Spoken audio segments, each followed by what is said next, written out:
দক্ষিণ লেবাননে এক ইসরায়েলি সেনার হাতুড়ি দিয়ে যীশুখ্রিস্টের মূর্তি ভাঙার ঘটনায় বিশ্বজুড়ে খ্রিস্টান ধর্মাবলম্বীদের মাঝে সমালোচনার ঝড় উঠেছে। এই ঘটনাটি খ্রিস্টান ধর্মাবলম্বীদের হৃদয়ে চরম আঘাত হানার পাশাপাশি ইসরায়েলের ধর্মীয় সহিষ্ণুতা নিয়ে বড় প্রশ্ন তুলে দিয়েছে। সমালোচনা ও প্রতিক্রিয়ার ব্যাপকতায় ক্ষমা চাইছেন ইসরায়েলি প্রধানমন্ত্রী বেনিয়ামিন নেতানিয়াহু ও ইসরায়েলি পররাষ্ট্রমন্ত্রী। ভাইরাল একটি ছবিতে দেখা যায় এক ইসরায়েলি সেনা স্লেজ হ্যামার দিয়ে যিশুর একটি মূর্তিতে আঘাত করছেন। বিষয়টি সামাজিক যোগাযোগ মাধ্যমে ছড়িয়ে পড়লে খ্রিস্টানদের প্রতি ইসরায়েলিদের প্রকৃত মনোভাব নিয়ে ব্যাপক বিতর্ক শুরু হয়। ইসরায়েলের প্রধানমন্ত্রী বেনিয়ামিন নেতানিয়াহু বলেন, এই ঘটনায় আমি স্তম্ভিত ও দুঃখিত। আমি এই কাজের তীব্র নিন্দা জানাই। সামরিক কর্তৃপক্ষ বিষয়টি নিয়ে একটি ফৌজদারি তদন্ত চালাচ্ছে ও অপরাধীর বিরুদ্ধে যথাযথ কঠোর শাস্তিমূলক ব্যবস্থা নেওয়া হবে। দেশটির পররাষ্ট্রমন্ত্রী বলেন, এই ঘটনার জন্য আমরা দুঃখিত। যেসব খ্রিস্টানের অনুভূতিতে আঘাত লেগেছে আমরা তাদের কাছে ক্ষমা চাইছি। স্থানীয়দের দাবি, মূর্তিটি দক্ষিণ লেবাননের দেবেল গ্রামের একটি পরিবারের বাড়ির বাইরে ক্রুশের সঙ্গে স্থাপিত ছিল। এই গ্রামটি এমন কয়েকটি এলাকার একটি যেখানে ইসরায়েল হিজবুল্লাহ সংঘাত চললেও বাসিন্দারা অবস্থান করছেন। ইসরায়েলি প্রতিরক্ষা বাহিনী IDF 20 এপ্রিল এই ছবির সত্যতা নিশ্চিত করে একটি বিবৃতি প্রকাশ করেছে। তারা জানিয়েছে যে প্রাথমিক পর্যালোচনায় দেখা গেছে ছবিটি দক্ষিণ লেবাননে কর্মরত এক ইসরায়েলি সেনার। তারা ঘটনাটিকে অত্যন্ত গুরুত্বের সঙ্গে দেখছে। তারা জোর দিয়ে বলেছে, ন্যাক্কারজনক ওই ঘটনায় জড়িত সেনার আচরণ বাহিনীর প্রত্যাশিত মূল্যবোধের সঙ্গে পুরোপুরি সাংঘর্ষিক।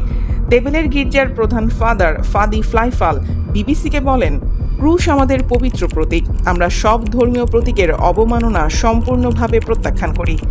এটি মানবাধিকারের বিরোধী ও সভ্য আচরণের প্রতিফলন নয়। তিনি দাবি করেন, এর আগেও এই ধরনের ঘটনা ঘটেছে। IDF প্রতিশ্রুতি দিয়েছে ঘটনায় জড়িতদের বিরুদ্ধে যথাযথ ব্যবস্থা নেওয়া হবে এবং খ্রিস্টান সম্প্রদায়ের সঙ্গে কাজ করে মূর্তিটি আগের স্থানে পুনঃস্থাপনের উদ্যোগ নেওয়া হচ্ছে। এদিকে ইসরায়েলে যুক্তরাষ্ট্রের রাষ্ট্রদূত মাইক হাকাবি সামাজিক মাধ্যম এক্সে লিখেছেন, দ্রুত, কঠোর এবং প্রকাশ্য শাস্তির প্রয়োজন। হাকাবি নিজেও একজন ব্যাপটিস্ট ধর্মযাজক। যুক্তরাষ্ট্রের ডানপন্থী বিশ্লেষকরাও তাৎক্ষণিকভাবে এই ঘটনার নিন্দা জানিয়েছেন। সাবেক কংগ্রেসম্যান ও মার্কিন প্রেসিডেন্ট ডোনাল্ড ট্রাম্পের সাবেক উপদেষ্টা ম্যাট গ্যাটজ ছবিটি শেয়ার করে লিখেছেন, ভয়াবহ। সাবেক কংগ্রেস ও ম্যান মার্জোরি টেইলর গ্রিনও ছবিটি শেয়ার করে লিখেছেন, আমাদের সবচেয়ে বড় মিত্র, যারা প্রতি বছর আমাদের দেওয়া করের মাধ্যমে শত শত কোটি ডলার ও অস্ত্র নেয়। এই ন্যাক্কারজনক ঘটনার পর ইসরায়েলি পার্লামেন্টের ফিলিস্তিনি সদস্যরাও কড়া প্রতিক্রিয়া জানিয়েছেন। সংসদ সদস্য আইমান ওদে উপহাস করে বলেন, তিনি এখন পুলিশের সেই বিবৃতির অপেক্ষায় আছেন যেখানে বলা হবে যে যিশুর মূর্তির কাছ থেকে ওই সেনা হুমকি বোধ করছিলেন। অন্য এক সংসদ সদস্য আহমদ তিবি অভিযোগ করেন, যারা গাজায় মসজিদ ও গির্জা উড়িয়ে দিচ্ছে এবং জেরুজালেমে যিশুর অনুসারীদের উপর থুতু ছিটিয়েও শাস্তি পাচ্ছে না, তাদের কাছে যিশুর মূর্তি ভাঙা খুব সাধারণ বিষয় হয়ে দাঁড়িয়েছে। News desk, দুতিয়াল।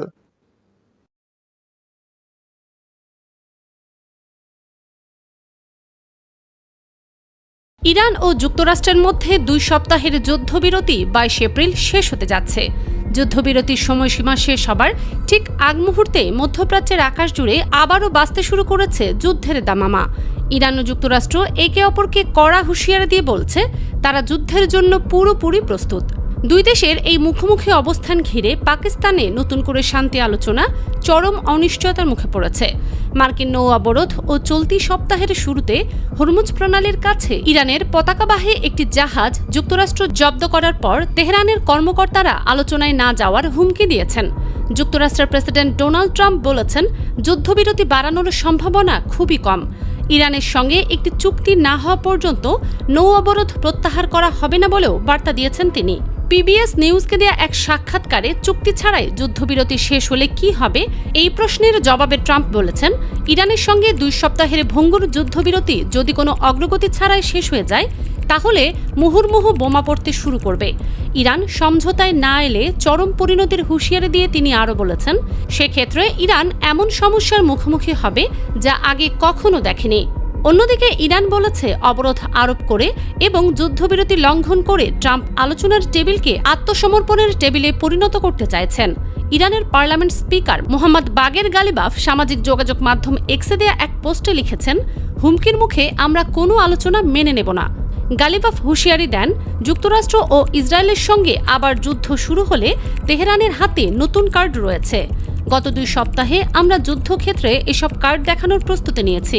মার্কিন সংবাদ মাধ্যম ওয়াশিংটন পোস্টকে নাম প্রকাশ না করার শর্তে এক ইরানি কর্মকর্তা বলেন, ট্রাম্পের প্রকাশ্য বক্তব্যের ভাষা এবং চলমান মার্কিন নৌ অবরোধ এই 2 বিষয়ই আলোচনাকে সবচেয়ে বেশি হুমকির মুখে ফেলছে। তিনি দাবি করেন, 2 পক্ষ মূলত একটি চুক্তির কাঠামো নিয়ে অনেকটাই একমত হয়েছিল, কিন্তু ট্রাম্পের প্রকাশ্য ম্যাক্সিমালিস্ট বা সবকিছুই আমরা চাই ধরনের অবস্থান কূটনৈতিক অগ্রগতিকে ভেস্তে দিচ্ছে। ওয়াশিংটন পোস্টকে এক পাকিস্তানি কর্মকর্তা জানিয়েছেন, পাকিস্তানের মধ্যস্থতাকারীরাও ট্রাম্প প্রশাসনকে একই ধরনের বার্তা দিয়েছে। তারা ট্রাম্পকে জনসম্মুখে কঠোর ভাষা ব্যবহার থেকে বিরত থাকার পরামর্শ দিয়েছে। ইসলামাবাদের আলোচনাকে ইরান ও যুক্তরাষ্ট্র উভয়ের জন্যই উইন উইন হিসেবে উপস্থাপন করার জন্য তাকে পরামর্শ দেওয়া হয়েছে।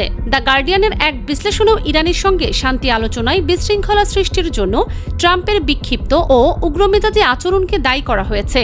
তিনি একবার এক ধরনের কথা বলেন, অনেক সময় সেগুলো পরস্পর বিরোধী।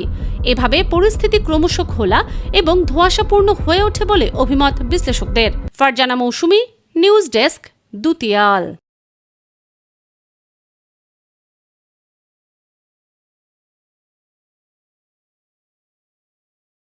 যুক্তরাষ্ট্রের উইসকনসিনে এক চাঞ্চল্যকর হত্যাকাণ্ড সামনে এসেছে, যেখানে নিজের কিশোরী মেয়েকেই হত্যা করার কথা স্বীকার করেছেন এক মা। ঘটনাটিকে ঘিরে তৈরি হয়েছে বিস্ময়, কারণ হত্যার পেছনে তিনি যে কারণ দেখিয়েছেন তা আরও প্রশ্নের জন্ম দিয়েছে।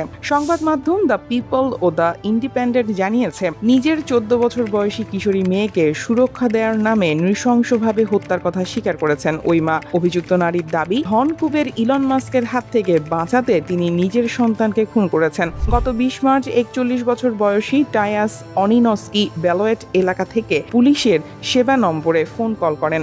প্রায় 13 মিনিটের সেই দীর্ঘ কলে তিনি অত্যন্ত শান্তভাবে জানান, আগের রাতে তিনি তার মেয়েকে হত্যা করেছেন।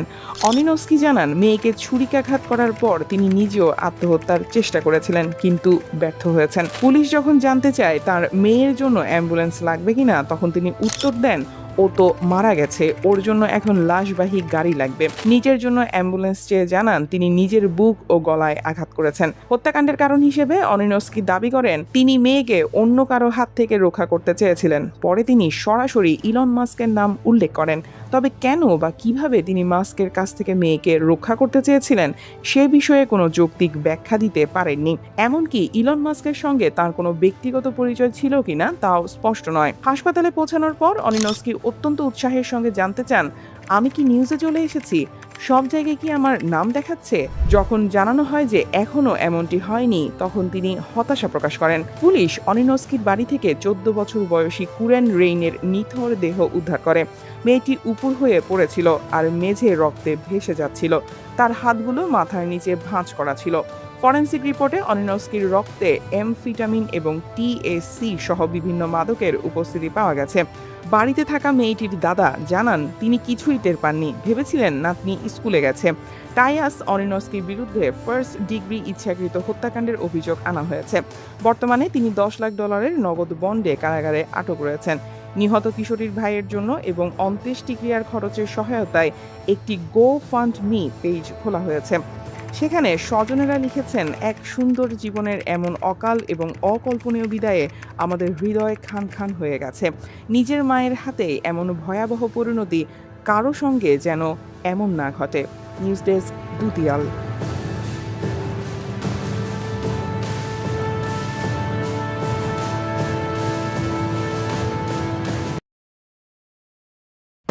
পদে যেই আসুক না কেন, যুক্তরাষ্ট্রকে কখনো বিশ্বাসযোগ্য দেশ হিসেবে বিবেচনা করা যায় না। ডেমোক্রেট হোক বা রিপাবলিকান, যুক্তরাষ্ট্রে প্রেসিডেন্টরা আসে আর যায়, কিন্তু দেশটির অসততা ও প্রতারণা অপরিবর্তিত থাকে। ইরান যুক্তরাষ্ট্রের কোনো প্রতিশ্রুতি কেন বিশ্বাস করতে পারছে না, তা যেসব দেশ যুক্তরাষ্ট্রকে পরাজিত করেছে তাদের ইতিহাস পর্যালোচনা করলে বোঝা যায়।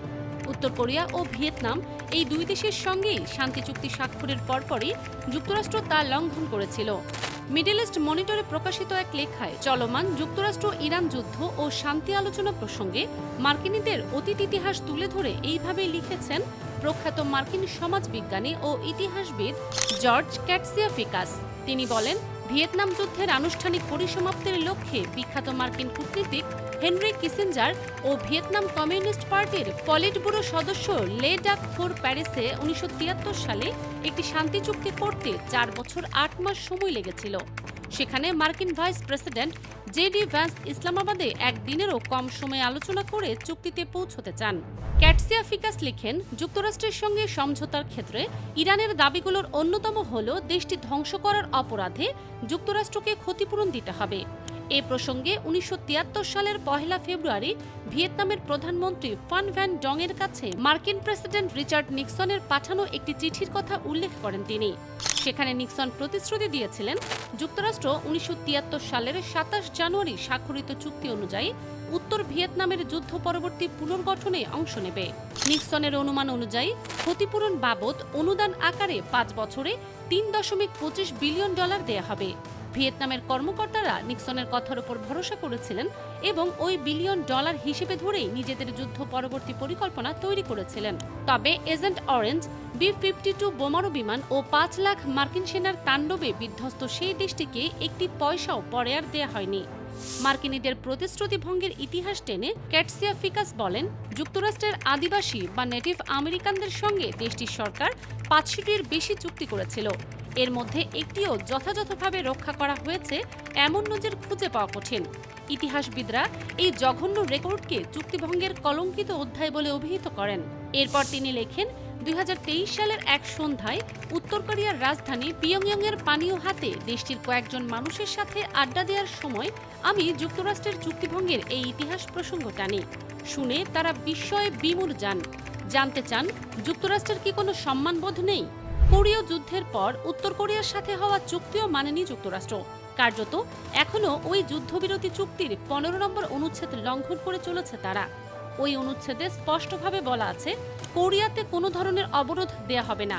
অথচ যুক্তরাষ্ট্র উত্তর কোরিয়ার ওপর একটি নিরবচ্ছিন্ন অবরোধ বজায় রেখেছে, যা আন্তর্জাতিক ঋণ ও নতুন বিনিয়োগের পথ রুদ্ধ করার পাশাপাশি বাণিজ্য ও যাতায়াত বাধাগ্রস্ত করে দেশটির আর্থিক খাতকে মারাত্মকভাবে ক্ষতিগ্রস্ত করছে। ট্রাম্প যেভাবে ইরানের ওপর নতুন অবরোধ আরোপ করেছেন, ঠিক সেভাবেই উত্তর কোরিয়াকে কয়লা ও খনিজ রপ্তানিতে সাহায্যকারী পরিবহন সংস্থা, জাহাজ ও ব্যক্তিদের ওপর কঠোর নিষেধাজ্ঞা দিয়ে রেখেছে যুক্তরাষ্ট্র। ক্যাটসিয়া ফিকাস বলেন, যুক্তরাষ্ট্র বরাবরই আন্তর্জাতিক বাধ্যবাধকতা ও চুক্তি উপেক্ষা করে। এর একটি বড় উদাহরণ হল আন্তর্জাতিক বিচার আদালত ICJের বিভিন্ন রায়কে গুরুত্ব না দেয়া। যুক্তরাষ্ট্র নিজেকে ও ইসরায়েলকে এই আদালতের রায়ের বাধ্যবাধকতা থেকে দূরে সরিয়ে রেখেছে। আরেকটি উদাহরণ হল জলবায়ু পরিবর্তন বিষয়ক প্যারিস চুক্তি থেকে যুক্তরাষ্ট্রের নিজেকে প্রত্যাহার করে নেয়া। ভবিষ্যৎ প্রজন্ম এটাকে সম্ভবত ইতিহাসের সবচেয়ে বড় যুদ্ধাপরাধ হিসেবে গণ্য করবে। একইভাবে সংযত কারণেই যুক্তরাষ্ট্র কখনো আন্তর্জাতিক অপরাধ আদালত ICJেরও সদস্য হয়নি, বলেন জর্জ ক্যাটসিয়া ফিকাস। ফারজানা মৌসুমী, নিউজ ডেস্ক, দুতিয়াল।